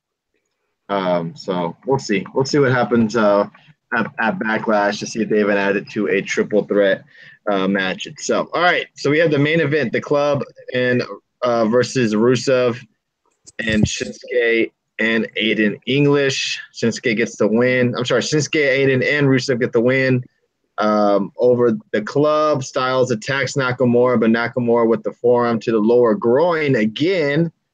Hits him with the Kinshasa on AJ, but Anderson gets in the way to take the move, which was pretty cool.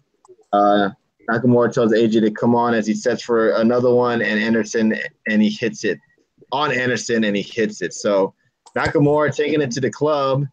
Another groin shot on AJ Styles. So I'm definitely expecting AJ to wear some type of pup, like Alex was saying. He needs to. Friday in the match. Yeah, definitely no more kids for AJ. Oh, what did he name it? What did he name it, Adam Baum? So your thoughts? Kinshasa. Adam Baum, I just read that. I was laughing. That's funny. What did you think of the main event tonight's SmackDown Live, Dave? I thought it was great seeing my favorite club reunite and not the boring club on Raw. To me, they're just boring, but yeah. I really enjoyed this, and one of my favorite parts of the match, match is over. My favorite part was after the match, is when Carl Anderson took the bullet for AJ Styles, showing how much love he has for one of his best friends, AJ Styles. He took the King Sasha think I said that right. Yep. For AJ twice. I actually took it to him twice. That low blow must have really stuck it to AJ because he stood there and picked Carl up and did it again to him, and then AJ still stood there. So, jeez. But yeah, this is some great stuff. Really like what they're doing. The quote unquote Bullet versus Nakamura all over again. The only thing that was missing was two guys on 205 Live, but I'll probably never get that, so whatever. But yeah, I mean, yeah, I enjoyed it. I thought it was cool seeing Anderson and Gallows back with AJ again, back where they belong, just like he said tonight. So, your rebuttal, Alex. I wish I could message Booker T to slap Corey Graves for stealing my tweet, because literally I tweeted that, oh, they changed Nakamura's theme song. They added vocals so that way the crowd really couldn't go like, oh, like, you know, sing along as a face. And he literally said it 10 seconds later on commentary. So fuck you, Graves. And on top of that, you know, the match was fine. Obviously, yeah, Dave, I am happy that the club is with AJ. I think that was the best rendition. But at the same time, that's when AJ Styles was the heel. They worked the best as a heel. That this is still the club going with the whole beat up John Cena deal. That's right. And at the same time, yes, we were happy when he reunited with Balor, but look how that happened. So it makes me wonder if they just did this tonight just as a bit of fan service, and then the club are just kind of just gonna go fade into obscurity. I hope not, but it's it's a pattern we've seen with them. And as for, sorry, go ahead.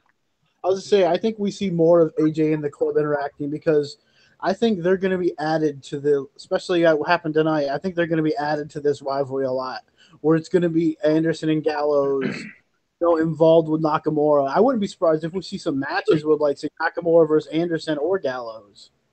Definitely, I would take Anderson over Gallows, but yeah, I know, but I would like the. Ideally, I would like. Of course, I want the club to be more involved. Are they the second coming of the tag team division? No, but they're still a good tag team that really has been lost since they've gotten here. As for the ending, I mean, Nakamura, AJ Styles is a dumb baby face for not getting the cup yet. That he's waiting till the Rumble to wear it. But yeah, like we discussed on Saturday, best believe that a big spot's going to be is when Nakamura goes for the low blow and AJ has the cup and all that. So, and of course, Rusev and Aiden English were in there. But just so you guys know, Rusev got the Rusev Day when Aiden English said it, but when he was in, didn't really get much of a reaction. Just so you know, Rusev Day fans. Yeah, so that's interesting right there. AJ in the club more over than Rusev Day. I'm telling you, no, that they got hot when Aiden English was saying what day is it, because it's very interactive. But yep, Rusev is actually in it. I understand because they're against AJ, get heat. But honestly, they really didn't get much of a reaction. Same thing happened at WrestleMania. Big Rusev Day chants throughout the whole show, but when Rusev actually got in the match, not much there. It was quiet, yeah. Yeah. What about you, Justin? Well, yeah, I enjoyed the match. I thought it was very good. And, we finally got to see the club reunite. The only thing that scares me about that is, once they kind of break off from AJ, where do they go? Like Alex said, do they just go into obscurity? Or do they actually, be big players in the tag team division? So I'm kind of nervous about that to see where they go from there. Really quick, since we have AJ in the club on SmackDown now, do we finally get that one match that a lot of fans have been wanting to see at Survivor Series? The Shield versus the club. It would be, but no offense, man. Dean Ambrose, you can't compare Gallows and Anderson to Dean Ambrose and Seth Rollins, so it's not that exciting. But no, I agree. I'm all for stable battles and stuff like that. I still think Balor should be involved in this somehow, but hey. But real quick, guys, what the hell is going on with the New Day? They're just I'm getting over them as well. I get it, merchandise for merch sales, and they're over with the live crowd. You want to keep them together, but why not do some single runs? Xavier Woods had a U.S. title, and they were supporting him. Why can't you do that with Big E? They're getting old, just like Paul Heyman is. Yep. I like Big E. I would love to see him go on a separate ways. Together, but have Big E like have them supporting Big E the same way they supported Xavier Woods. I agree. Maybe we'll see that with some U.S. title runs, not challenges with Right. him in the party down the road. We'll see. All right. Yeah. SmackDown Live. Definitely sounds good. That's really it. Nothing much to say. Rating fingers ready, because I already got my rating ready for SmackDown Live.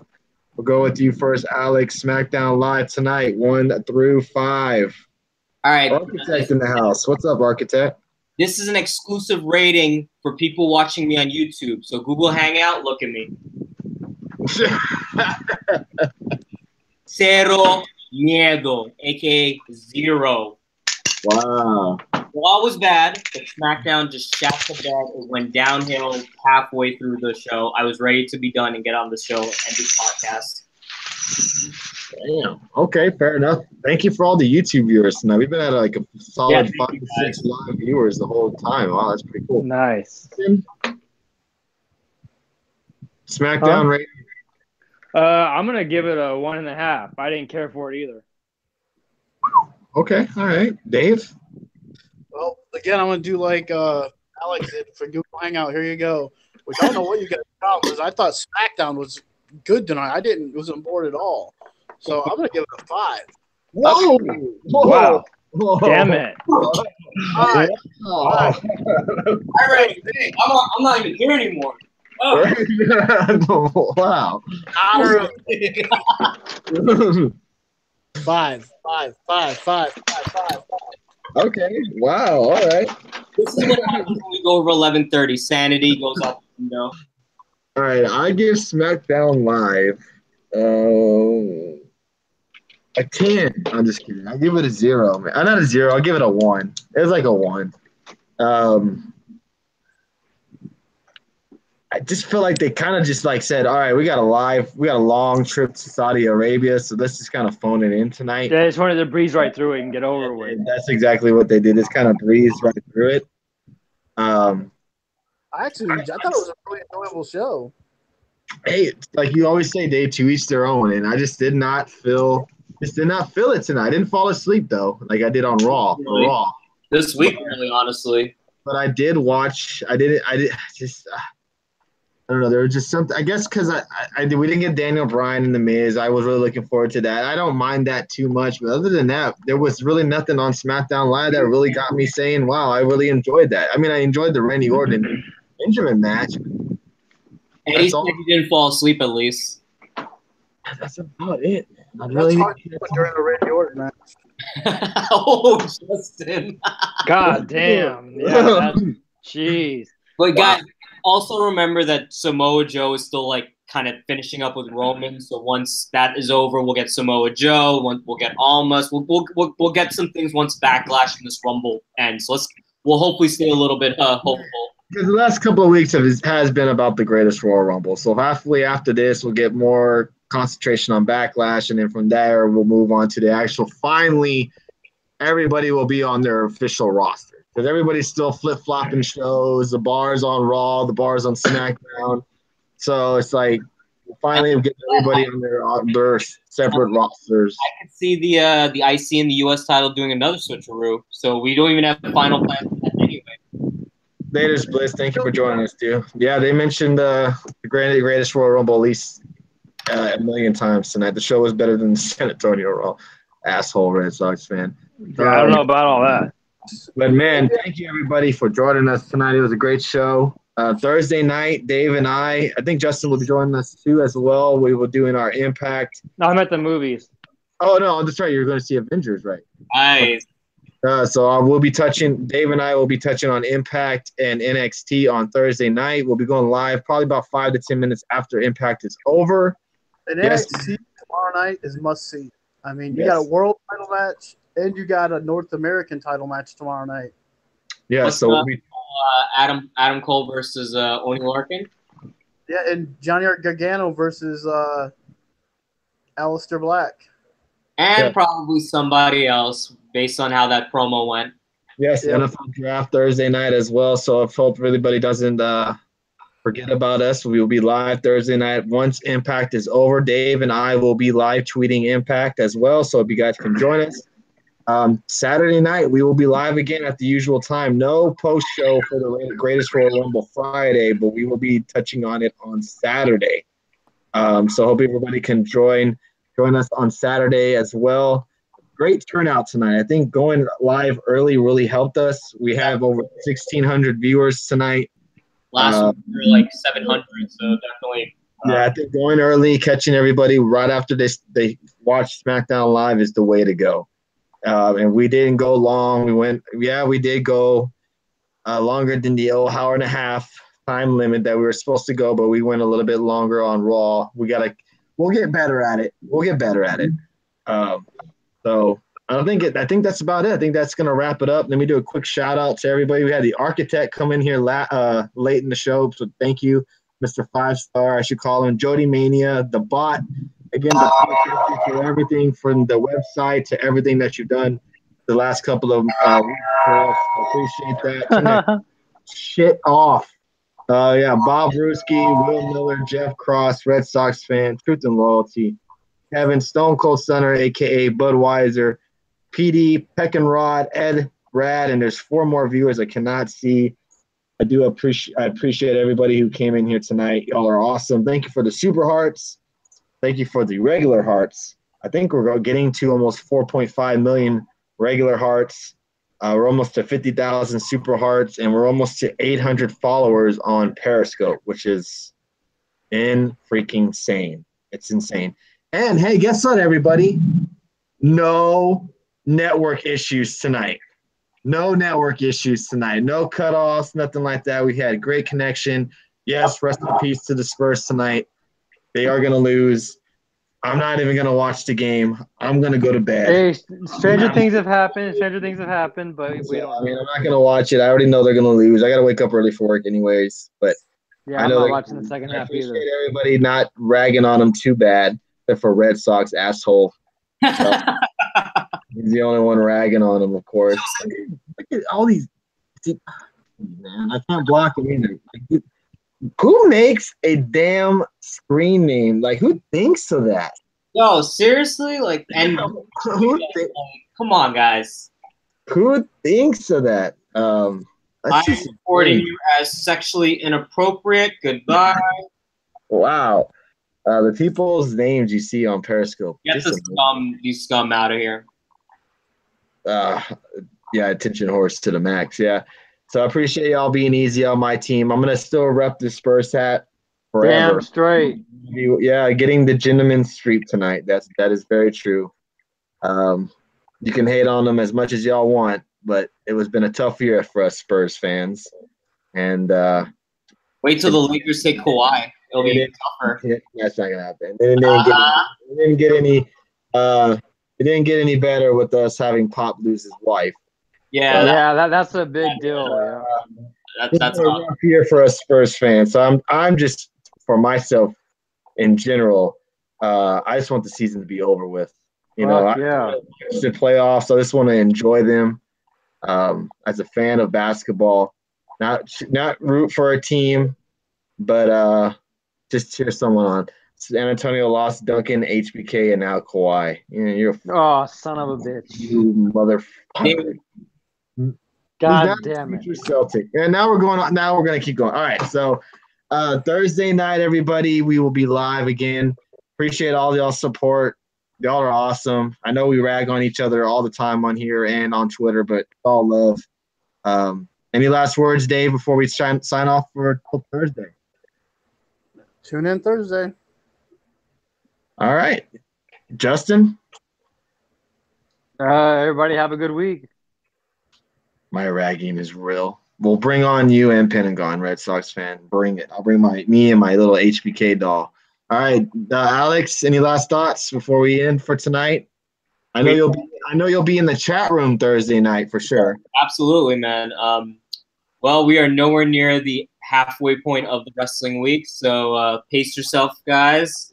We still got about 10 more hours of wrestling content.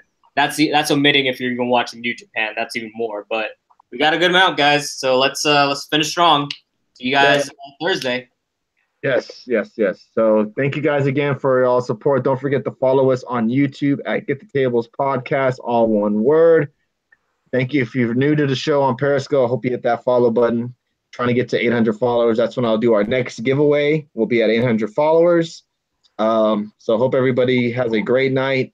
Be safe, everybody, because we want to see you guys on Thursday. Thanks, everybody, for all y'all support. See you guys.